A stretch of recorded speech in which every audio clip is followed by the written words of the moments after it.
Most people hear Florida and picture crowded boardwalks, souvenir shops, and beaches packed shoulder to shoulder. Fair assumption.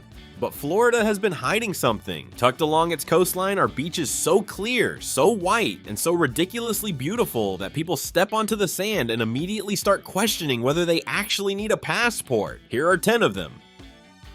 Number 10. Crandon Park Beach. Most people driving through Miami never think to turn off toward Key Biscayne. That is exactly why Crandon Park Beach stays as good as it does. A short causeway south of the city drops you onto an island where 2 miles of sand curve along water so calm and clear it genuinely looks like something out of the Bahamas. The beach stays shallow for what feels like forever, making it perfect for families, waders, and anyone who just wants to stand in turquoise water without swimming a quarter mile to find it. During low tide, a sandbar appears offshore, creating a temporary island where you can stand surrounded by ocean. There is even a vintage carousel tucked into the park that adds a nostalgic touch nobody sees coming. Miami is right there. You would never know it. If a hidden beach tucked beside a major city sounds good, just wait until you see what Naples has been keeping to itself. Number 9. Delnor-Wiggins Pass State Park. Naples is famous for golf courses, luxury real estate, and retirees with very nice cars. What it does not get enough credit for is this. Delnor-Wiggins Pass State Park sits at the end of Gulf Shore Drive with white sand beaches and crystal clear Gulf waters that landed it on Dr. Beach's official top 10 list for 2026, ranking number 6 in the entire country. For $6 per vehicle, you get access to a beach where bald eagles and ospreys circle overhead, manatees cruise the pass, and pine trees line the shore, providing actual shade that most Florida beaches simply cannot offer. Swimming, snorkeling, paddleboarding, shelling, and fishing are all on the table. The watercolor here is the kind of pale green turquoise that makes people stop mid-sentence and just stare. Most visitors to Naples never find this place. The ones who do come back every single trip. Speaking of places that hide in plain sight, the next one is technically in Key West, but most tourists walk right past it every single day. Number 8. Fort Zachary Taylor Historic State Park. Everyone who visits Key West ends up on Duval Street eating conch fritters and watching the sunset from Mallory Square. Almost nobody walks the path to the beach tucked behind the Civil War fort at the southern tip of the island, and that is a serious mistake. Fort Zachary Taylor holds the largest collection of Civil War armaments in the world, but the beach behind it is the real story. The shoreline mixes sand with coral rock, creating a rugged coastline that feels more like a secluded Caribbean cove than anything you would expect to find on the continental United States. The water is startlingly clear, and parrotfish, barracuda, and the occasional octopus tuck into the rocky crevices just offshore. Snorkeling here consistently outperforms the more famous Keys spots because the rocky bottom attracts marine life that simply does not appear on sandy beaches. The beach is small and fills up fast during peak season, so get there early. From a hidden cove in Key West to a stretch of Panhandle sand that just ranked second in the entire country, the next one might be the most underrated entry on this list. Number 7. St. Andrews State Park. Panama City Beach has a reputation that precedes it. Spring break crowds, neon signs, and all-you-can-drink specials define the area for most visitors. St. Andrews State Park sits just east of all that noise and operates like a completely different universe. This beach ranked number 2 in the entire country on Dr. Beach's official 2026 list, jumping from number 7 the previous year, and the white sand here is so strikingly bright it almost looks artificial. An inlet separates a short section of the park from the main beach, and that section is only accessible by ferry or private boat. That one small barrier keeps the crowds thin and the experience genuinely special. Swimming and snorkeling are popular on both the Gulf side and St. Andrews Bay, and the shelling here is some of the best on the Panhandle. Entry runs $8 per vehicle. For a beach that just ranked second in the whole country, that is probably the best deal in Florida. If ranked lists and award-winning sand are your thing, the next beach has been collecting titles for years, and it is not hard to see why. Number 6. Siesta Beach. There is a reason Siesta Beach shows up on every best beaches list ever published. The sand here is 99% pure quartz, so fine and white that it squeaks underfoot and stays cool even under the brutal midday Florida sun. Most Florida beaches turn into frying pans by noon. Siesta does not. The water glows in shades of turquoise and emerald that draw genuine comparisons to the Turks and Caicos from people who have been to both. Morning light hits the shallow sandbars and turns the whole scene into something that looks professionally filtered. Volleyball courts, a playground, and concession stands make it easy to stay all day. The sunset closes things out in layers of pink and orange that reflect off the Gulf in a way that makes every evening feel worth staying for.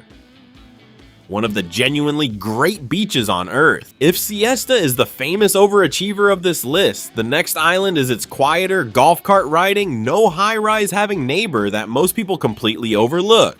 Speaking of great beaches, would you rather spend a week at Siesta Beach or fly out to the actual Caribbean? Drop your answer in the comments. Number 5. Anna Maria Island. 7 miles long, connected to the mainland by a single bridge from Bradenton, and somehow still flying under the radar despite being one of the most beautiful barrier islands on Florida's Gulf Coast. Anna Maria Island enforces strict building codes that ban high-rises and keep chain restaurants off the main strips, meaning the skyline here is still palm trees and cottage rooftops instead of hotel towers blocking the view. Golf carts outnumber cars, and local shops and cafes line the roads, giving the whole island a pace that feels almost rebellious compared to the rest of coastal Florida. Bean Point at the northern tip is the crown jewel, with water approaching from 3 sides, shifting sandbars that rearrange after every storm, and a Caribbean-like color to the Gulf that stops people mid-sentence. Sunset from the municipal pier turns the water shades of pink and orange that feel too vivid to be real. This island rewards the travelers who slow down enough to find it. From a quiet island that refuses to grow up, we are heading to a panhandle stretch that refuses to be discovered, and honestly, that is its greatest quality.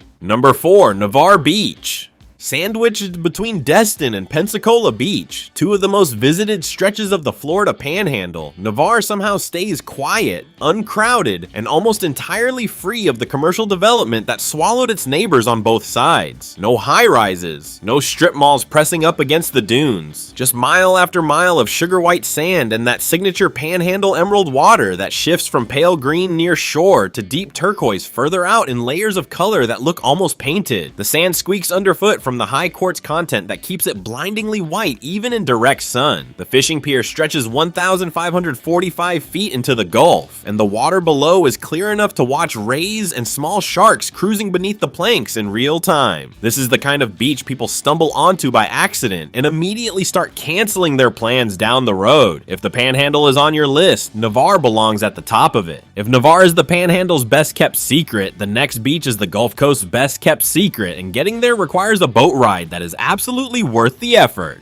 Number 3. Caladesi Island State Park. Getting to Caladesi Island requires a ferry ride or a long walk from Clearwater Beach at low tide, and that small barrier is the entire reason this place still looks the way it does. No bridge means no casual drive-up crowds. No development means no hotels, condos, or souvenir shops replacing the sea oats and mangroves that have been here far longer than any of us. Dr. Beach ranked Caladesi number 3 in the entire country for 2026, and it was only left off last year's list because Hurricane Helene forced it to close. 3 miles of undeveloped Gulf-facing beach wait on the western shore, with water clarity that rivals the Caribbean on calm days when you can see your toes wiggling in the sand 10 feet below the surface. A kayak trail winds through the island's interior mangrove channels, where herons, ospreys, and the occasional dolphin keep pace with paddlers before disappearing into deeper water. Entry runs $6 per boat, worth every penny.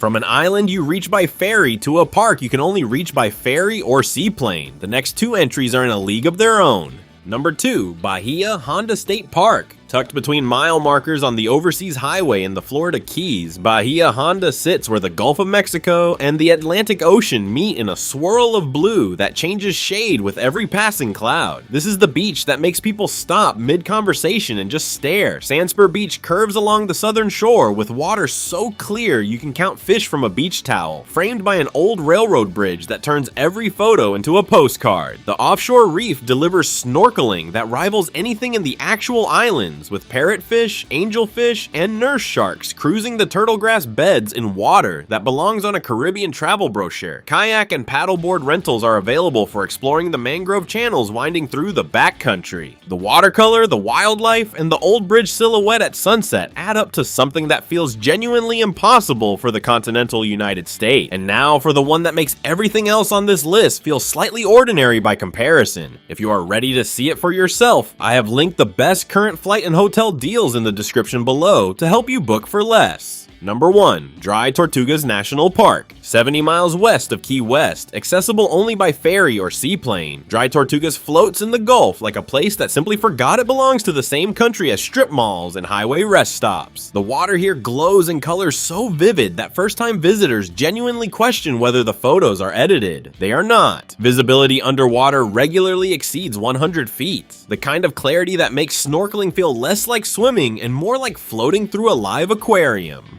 Fort Jefferson rises from Garden Key in a massive display of Civil War-era bricks surrounded by coral reefs where sergeant majors, blue tangs, sea turtles, and rays move through water that has no business being this clear this close to the mainland. Overnight, campers fall asleep to nothing but ocean in every direction and wake up to stars bright enough to cast shadows on the sand. No other beach on this list requires more effort to reach. No other beach rewards that effort more completely. Florida has been underselling itself for years. The Caribbean is incredible, but so is this. If you enjoyed this video, you'll love this next one.